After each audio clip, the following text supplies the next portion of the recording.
ఉక్రెయిన్లో శాంతికి సహకారం. ప్రధాని నరేంద్ర మోదీ పునరుద్ఘాటన. పోలాండ్ ప్రధాని డొనాల్డ్ టస్క్తో సమావేశం. ద్వైపాక్షిక అంశాలపై చర్చ. పరస్పరం సహకరించుకోవాలని నిర్ణయం. భారత్ పోలాండ్ల మధ్య కుదిరిన సామాజిక భద్రతా ఒప్పందం. ఏ సమస్యకైనా సరే యుద్ధక్షేత్రంలో పరిష్కారం దొరకదని తాము బలంగా నమ్ముతున్నట్లు ప్రధాని నరేంద్ర మోదీ తెలిపారు.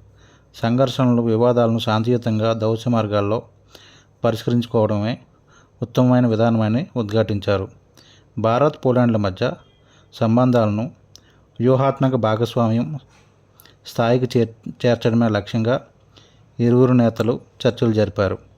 ఒక దేశానికి చెందిన నైపుణ్యం కలిగిన కార్మికులు మరో దేశంలో సులువుగా ఉద్యోగాలు పొందడానికి వీలు కలిగించే సామాజిక భద్రతా ఒప్పందాన్ని కుదుర్చుకున్నారు.